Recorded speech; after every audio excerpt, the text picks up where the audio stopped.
here's a guideline on how I'm going to market. You know, at the end of the class, I'm always saying to the students, did you learn something useful and interesting? There's a reason why I say that. Because during the time that I'm talking, I want to figure out what was it that I said that people kind of keyed in on, so that I could expand upon it. I also want to know, are you awake and are you paying attention? It's a way to get marks. And also, I like the way other people feed off each other to reinforce certain points. When I'm marking this, I'm going to be thinking to myself, okay, I can tell by looking at the first 3 or 4 pages whether it's an A paper, it's going to get A or A minus, or whether it's a B paper, whether it's going to get B or B plus. And then, whether it gets a B or a B plus, I'm going to make my decision based on, okay, after all this stuff, did they learn something useful and interesting in the process of doing this project? Did they learn something? Did they come to some understanding above and beyond what I may have taught in class, or did they learn about an industry sector, or did they find something interesting about how Canadian companies operate overseas? And if I'm convinced of that, I may say, no, I'm going to give them B plus, I'm going to give them A minus.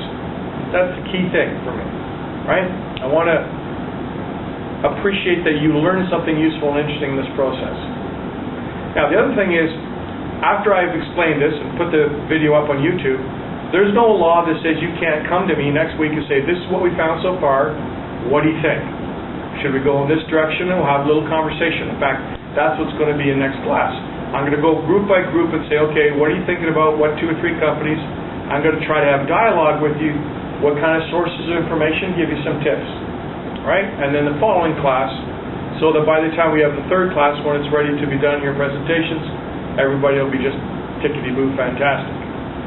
Okay? Anything else?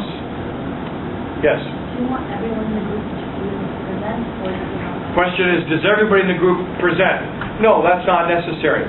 You could pick one person who speaks really well, and the other person could be just clicking on the PowerPoint, and the 3rd person could be the one who just, you know, made some of the graphics. That's okay. What else do you want to know about the presentation? Yes? How long should it be? Well, you can have as long as you want, because with the class numbers that we have this semester, you could probably go 15-20 minutes. Normally it might be cut down to around 12, because we'd have a class of 45 people or so, and wouldn't have that much time for each person. But if you're going to be a group of 3 or 4 people, we're only going to end up with maybe 4 groups. 4 times 20 is 80, that's only an hour and a half or so with changeovers and so on. Have you ever presented using these computers before? You know how to turn them on? Project up on the screen and so on? Okay. Last year, there was a number of groups that in the process of making their presentations made content for YouTube. Either a little video about some visit they made, or some little scenario or role-playing thing. That's always interesting, because then it can live on forever, and I can show subsequent students, you know, about that video as an example of what students did. Any other questions or thoughts?